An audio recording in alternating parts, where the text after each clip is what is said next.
eu poderia falar nesse momento sobre a correspondência do Mário de Andrade, mas nesse aspecto que eu tenho explorado agora, contemporaneamente, esse ano, sobretudo nesse ano de 2015, que diz respeito à correspondência dele com o Luciano Galé, que é uma correspondência muito bonita, muito importante, embora a gente tenha que concordar que entre os vários campos aos quais o Mário de Andrade se dedicou na pesquisa e na criação, o diálogo que fica mais débil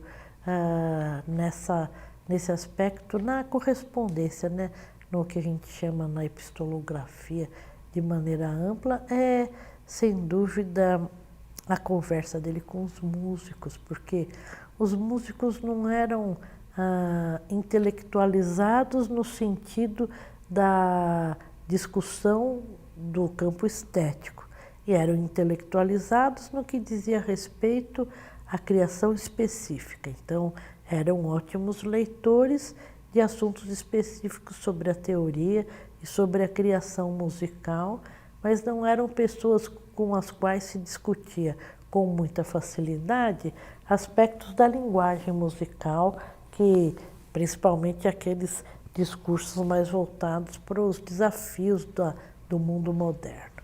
Então eram pessoas que, no que dizia respeito à criação musical, eram muito intuitivos. E alguns, não poucos, eram extremamente conservadores.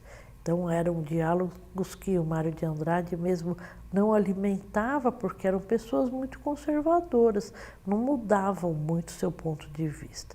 Então, por exemplo, o Henrique Oswald, que foi um grandíssimo compositor brasileiro, compositor que o Mário de Andrade admirava profundamente como compositor, pela técnica dele de compor, que era um compositor já do século XIX, bem mais velho que o Mário de Andrade.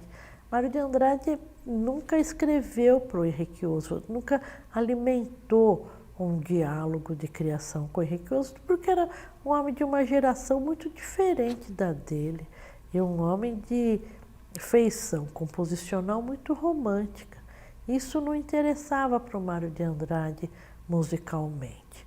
Talvez, pensando por analogia, no campo dos diálogos epistolares do Mário de Andrade, ele poderia eventualmente ter mantido algum diálogo com o Henrique Oswald por conta de falar sobre música ou discutir sobre música, mas os músicos não eram muito fáceis de aceitar esse desafio. Então, me referi à conversa do Mário com o Villa-Lobos. O Mário escrevia para o Villa-Lobos, o Villa-Lobos não respondia, né? Villa-Lobos tinha muita dificuldade de escrever cartas, não porque ele não soubesse escrever, é porque ele era um outro temperamento. O temperamento do músico daquele momento era um temperamento do fazer a música acontecer, escrever a música para ela ser tocada, para ela ser gravada, para ela ser impressa.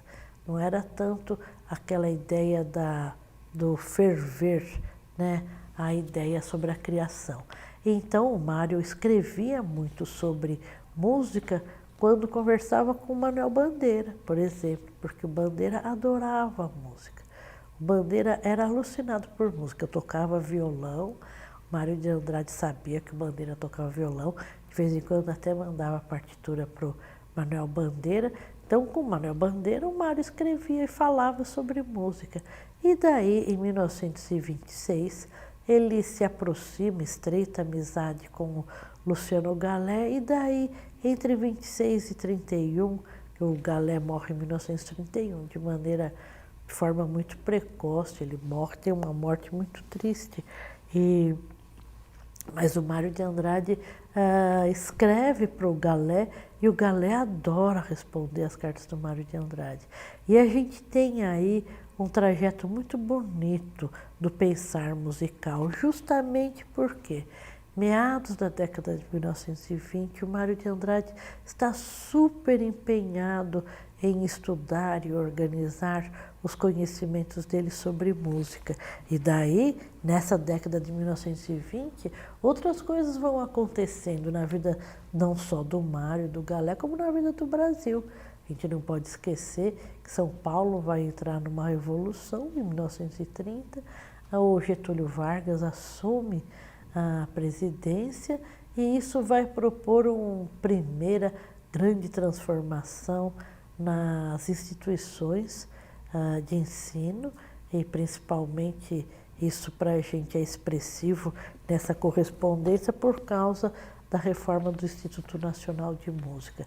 Então, um aspecto que é muito interessante é porque na correspondência do Mário com seus vários interlocutores, a gente pode flagrar não só interesses específicos, como situações muito caracterizadoras da vida de cada um, né?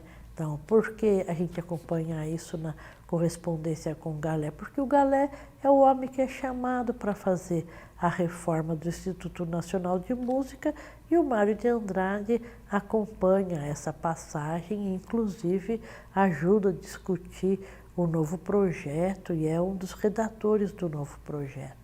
Então, a correspondência do Mário de Andrade, além dela ter essa riqueza por si mesma, o fato de que ela apresenta vários interlocutores diferentes, como ela atravessa vários momentos do Brasil, ela também traz a vida do Brasil refletida nesses diálogos epistolares, né?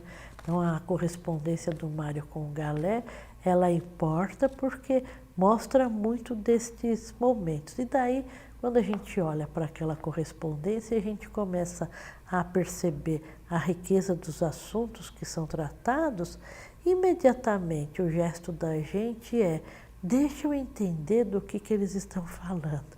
E é quando a gente não consegue terminar a pesquisa, porque ela vai se multiplicando a partir dos assuntos que eles estão tratando.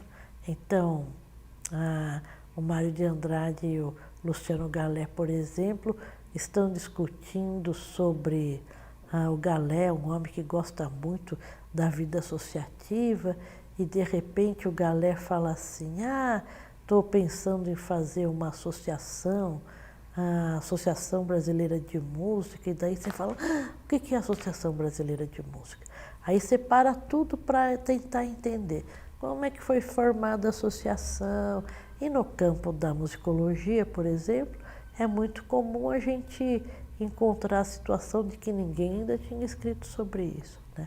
Ou então, ele pega e fala assim: eu estou querendo fazer uma revista aqui no Rio de Janeiro, por exemplo, né? Uma revista aqui dessa empresa, que é do Carlos Fuertes, a revista chamada Veco. Aí você fala: nossa, o que é essa revista? Então você para estudar a revista, para ver a participação do Mário na revista, a participação do Luciano Galé, e com isso você vai abrindo tantas frentes de trabalho e de pesquisa que você vai percebendo a dimensão da correspondência, não só pelos interlocutores dela, mas também pelas várias faces que ela proporciona para você compreender melhor um determinado período, né? Compreender melhor uma determinada época. Isso acontece em todas as frentes com as quais a gente lida dentro da correspondência do Mário de Andrade, né? O meu companheiro de trabalho, meu grande amigo, professor Marcos Moraes, tem mostrado isso de várias maneiras diferentes. Hoje em dia, acho que é considerado no Brasil um dos grandes estudiosos mesmo da carta, uma pessoa que tem colaborado muito na retomada desses estudos, que é muito peculiar ao mundo do modernismo, assim como o periodismo, né? Quando a gente olha para o modernismo, os estudos do modernismo têm duas vertentes que estão sempre muito associadas ao estudo do modernismo. O periodismo, quer dizer, a vida das revistas, dos periódicos em geral, e o trocar cartas, né? O trocar cartas, a maneira como os homens se vincularam à correspondência para organizar várias fases da sua vida. E o Marcos Moraes, eu acho que no campo da epistolografia e no campo específico da correspondência do Mário de Andrade, é quem melhor tem conseguido mostrar para nós todas essas facetas, essas possibilidades de exploração, que no campo da música especificamente, eu tenho encontrado eco na correspondência do Mário com o Luciano Galé.